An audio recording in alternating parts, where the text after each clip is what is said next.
Hey family, and welcome to our missions podcast. And we're gonna continue now. We're gonna be talking about LIV. My name is Jock, and I get to direct our missions at Every Nation Faith City. So with me here, I've got Pastor Andile. So Pastor Andile, introduce yourself, tell us what you do and who you are. Jock, thank you so much. It's really awesome to be here. My name is Andile, and I have the privilege of serving as youth pastor here at Every Nation Faith City. Our youth ministry is called Engage Youth, and everyone there is a world changer. Now, I've been in Poch for I don't know how long now. It really does feel like home. I came here to study, I stayed to serve, and the Lord blessed me with a good thing. My wife, her name is Dineo. She serves here in the community. She's managing director at Bafengi Trust, and they do incredible work here. So we really feel like we are walking in purpose here in Potchefstroom. We've fallen in love with the people. We've fallen in love with what God is doing in and through this church, in and through this body. And man, I don't know if there's anything more I can say. I could probably be here for a long time, but that's a little bit about me. Is that enough? Is that good? Yeah, that's awesome. Awesome. Yeah. Good to see you. Yeah, it's such an honor to have you here, and I wanted to talk to you about LIV today, and so we're just gonna get right into it. I'm gonna just ask straight the first question: why LIV?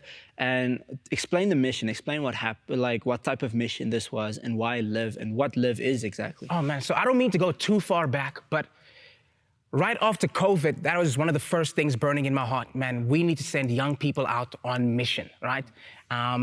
In fact, just as all the gates were closed for COVID, when all of that happened and the world was being shut down, we were in the process of readying a mission. And then all of that was shut down.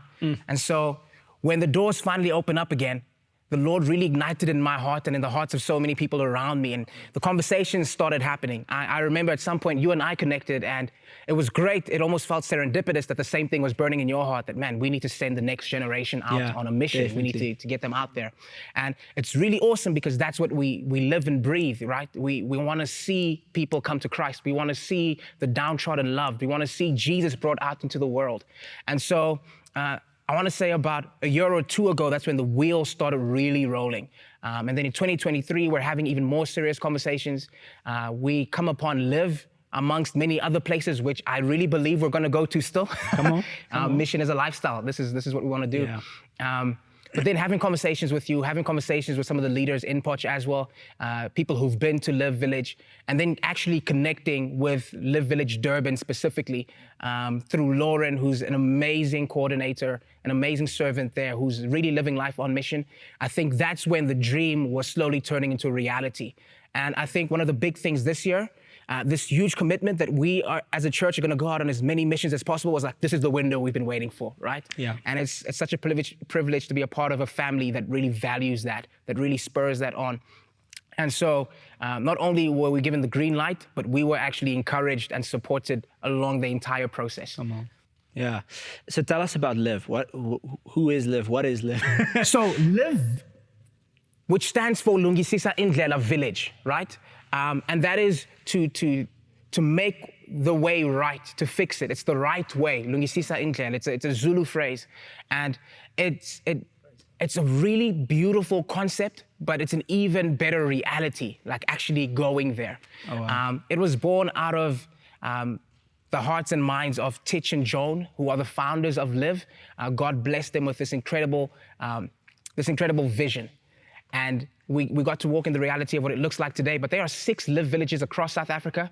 We got to go visit Durban. And man, no matter what you read, and I read a lot about LIV, no matter what you see, no matter what testimonies you hear, and all of them impacted me and just really encouraged me to keep pursuing this. Nothing can really prepare you for what you see and experience when you get there. Yeah. So the term village might be misleading. It's true in this particular sense, and I think that's what they meant by it in the first place, is they really, at the core of everything, are trying to restore family, trying to restore the love of family. It's a really good picture of what the church of Acts looked like, right?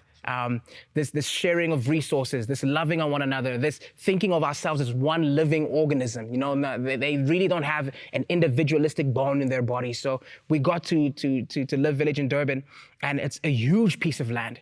It accommodates about 150 children. who are taken care of by the entire team there, and even more specifically by a team of mothers, women who've given up their lives, have moved in to live, and have really given their lives to being parents full time. They move in on base. And these children, they're orphan, foster, these children, vulnerable children. Are orphaned and vulnerable children. Okay. Vulnerable in the sense that they've been removed from their homes because for some or other reason it was deemed very dangerous, abusive, and they were neglected. Just have gone through some of the worst things that no child should ever have to experience or even hear about. And so they find a home here in LIV, and they really experience family there because that's what they're surrounded by, and that's what they know there, right? And so they take care of everything. So their schooling, they take care of their medical needs, and that's physical, that's psychological. They really provide them with all the tools necessary for them to actually thrive in this world. And they really are about releasing stars, and they do that so well. Jono is actually the guy running the base right now. And I had this amazing conversation with him, which again, huge surprise for me, how accessible the leaders are. And that's so awesome, right? Having those kind of hearts. And he said his child was once asked, and I got to meet him as well, what is LIV? And his answer was, well, it's family, right? Imagine a kid that's all he's known, actually. He grew up there, he was born there. He's around 150 kids, and that's what he experiences daily. It's family. They don't just sell it, they live it. Wow, that's awesome. So tell us about the team. You were saying it's mostly teens. Yes. How did the team get together? What were the challenges? I mean, it's teenagers. Do they pay for themselves? Who pays? Who funds this mission? Come on. Who were they? What were they about? What were they thinking? Man, God is a living God. That's what I can say. Come on. I'm looking back on the entire process. Now, one of the first things we tried to do was not to make any assumptions about who should be on the mission. We knew we wanted young people there. And in youth ministry, you've probably got an eye on leaders who are growing, potential leaders, people who are making a mark. But the type of mission we were leading and envisioning is a community development mission, a compassion mission, right? And so we didn't necessarily need the most matured Christians. It wasn't necessarily evangelistic in the sense that we needed people who can stand had on the the 2 strongest feet. foundation, right? Even people who are on the process, this would be a ministry tool for them as well. And so we had the leaders who we invited personally, like people we really wanted to be a part of this mission. But we really opened it up to anyone who felt in their hearts that they just want to be a part of this. And so our team was a mixed batch, an incredible mixed batch, right, of leaders who were willing. And that was really the only criteria, leaders who were willing, who were ready to do the work. And so they started signing up. We actually, at some point, had an issue of space, which was an amazing thing. God. And I thought that the finances might get in the way. We'd have to do a lot more encouragement than we actually did. But no, they signed up, and they were willing to trust with us on the journey. And here's the thing. I am privileged that I receive partnership and salary on a monthly basis, but teens don't, right? Yeah, right. And the bottom line is we all had to trust in the same God.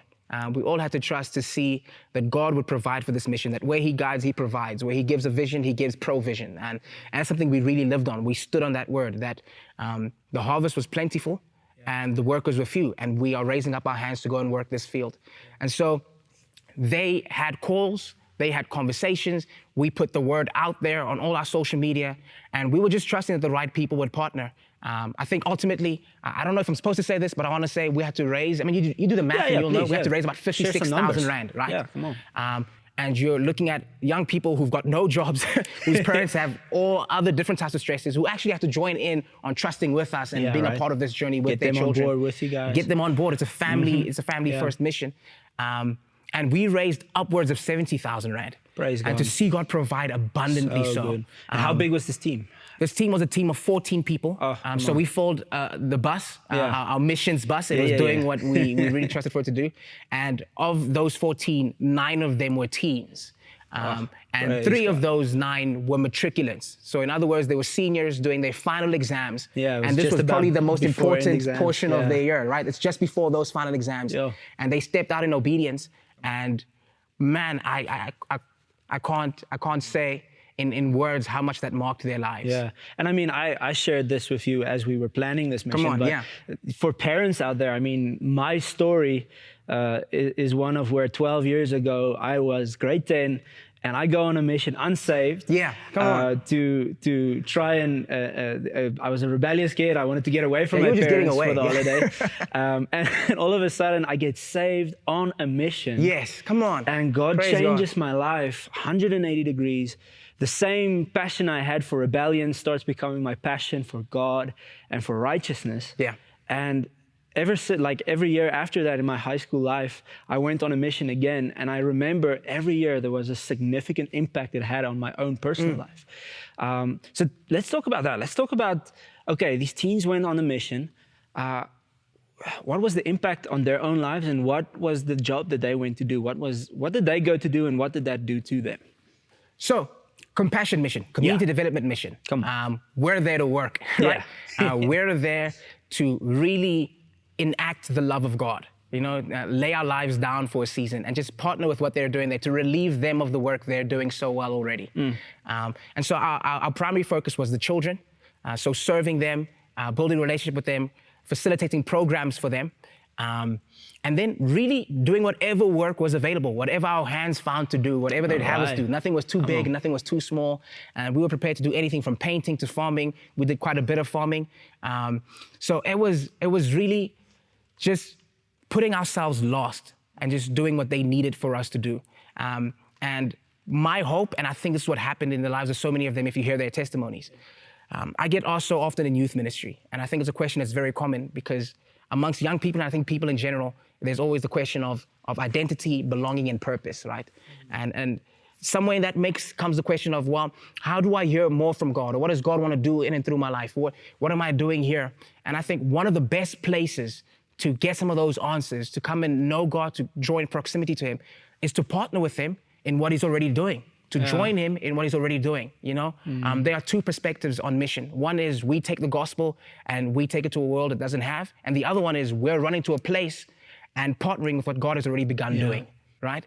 And so that was the thing for us. We were partnering with what God was already doing, like really sitting in His presence. And you are quite literally among the orphans, the vulnerable, the widows.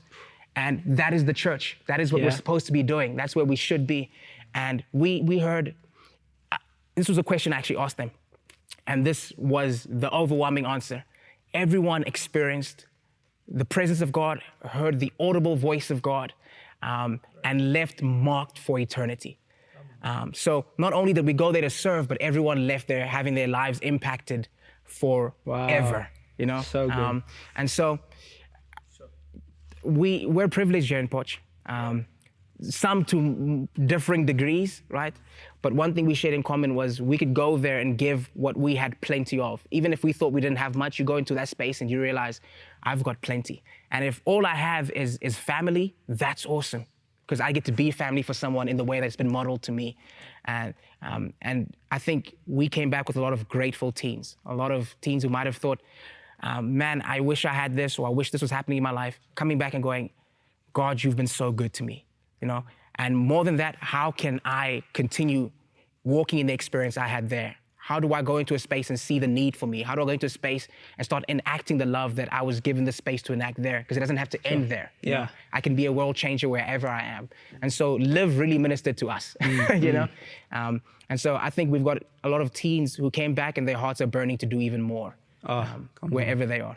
So what would your encouragement be to other teens? You guys are going again next year, most likely. Yes. Right? And I mean, if you had to invite them right now, what are the things that you think, hey, don't let this stop you from coming, that you would want to tell teenagers and parents right now? This is what I want you to think about. This is what I want you to know, that we are only asked to do what we're responsible for, and God will do what only He can do. Right? And so if you're thinking, well, how am I going to get finances? You're not responsible for finances. God is able to make that happen. If you're thinking, man, I don't think I know enough, that's not a bad thing, not knowing enough. The bad thing is if you feel like that's in your way, start knowing more. Reach out to us. Ask questions. We're going out, like you said, next year, we're trusting to God. I'm trusting to go out twice at least in 2025.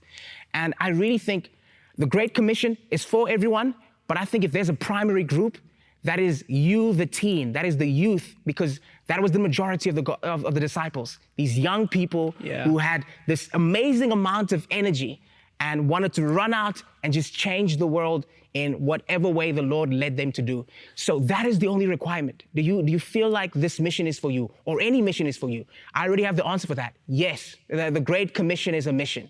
And that is all you need to know right now is I have a yes. Beyond that, please reach out to us, ask questions. I know of, and I know, Jock, you do too, know of so many testimonies of how God has continuously provided over and over and over and over again. So answer one question. Do you believe that you've been called to go out on the Great Commission?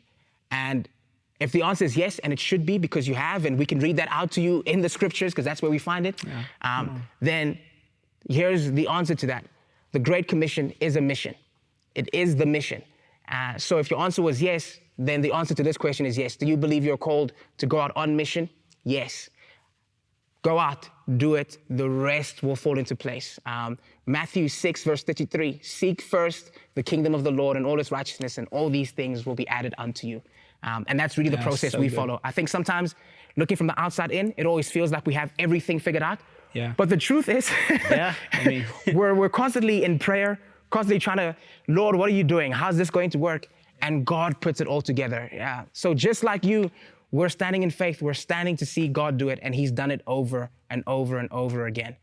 So you're not too young. You're the perfect age. You're not too inexperienced. That's perfect. God was able to change the world through fishermen. He can change the world through you. Yeah. And when I was a youth in high school and I went on mission, my expectations were different than what it was when we actually went, right? So maybe, what type of testimony do you have of something that was like, I expected this, didn't happen like this, but man, God was good in this process. Is there anything about that from LIV that you can really testify about? So I expected to leave on a Friday. I didn't leave on a Friday. Tell us about that story. We've got everything organized. Everything's ready. Yeah. We're about to leave, right? It's the Thursday night. We're going to leave. It's the Friday night. We're actually supposed to leave on a Saturday. We're about to get on the road. It's all prepared. We're all ready. All the finances are in. And the evening of 10 p.m., I'm sitting down with some of my senior pastors. We're on a phone call, and I know it's coming because it's been on the news for the past few days that the snow on the road that we'd be using to get to Durban is just growing, right? And so that call doesn't end well. We have to delay this mission. Cars are stuck on the road. Cars are stuck on the road. And if we go there, we're going to be among those cars, right? And we don't want to do that for anyone. We don't want to endanger anyone. So we make that very difficult call. And I remember that whole night was a really long night for me because I'm going to see these teens the next day. We've been building them up. A lot of them are going on a mission for the first time ever. All of them are going on a mission for the first time ever. And now it feels like it's canceled, right? And so we organized an early morning meeting. Everyone got together. But I was so encouraged by their spirit. You know, they were so eager to keep on praying. They kept asking, so is it tomorrow or is it the next day? I just need to get packed up. I'm living in my bag because I'm packed up. That's what most of them were living like. Our bags are ready. Sure. And so continuously just staying in prayer. But I'm thankful looking back because God really used the moment to prepare and train us. So day 2 of our mission, which was still grounded here, not able to travel, was on a Sunday here in our local church. And we were given the space to do what we would have done in Durban, here with our own family first, right? With our own young children first. And it did so much in building the confidence of our teens, in helping us figure some stuff out that we might not have been able to figure out whilst there, and in readying them for the mission ultimately. So I think God was able to work all of that out. And that was sort of the golden thread throughout the entire mission. God had already figured everything out. And after that training moment, the next day, got on the bus, left, and it was one of the most amazing experiences ever. Oh, praise God. Yeah, family, I think one of the most special things I'm hearing here is that it doesn't matter how old you are. It doesn't matter where your finances are at. If God has called you, you are going to go if you say yes. And so I really want to challenge each of you. Say yes. If God has been stirring places on your heart, stirring missions on your heart, say yes. Take the step of obedience. We want to walk with you. And so Andile, thank you so much. And thank you, man. We're excited about next year's 2025 missions. Come on. So if you're a teenager, please be on the lookout for the announcements and the missions. Don't even wait for it. Reach out to us now. Reach out right now in the comment section even. Yeah. Go for it. Awesome.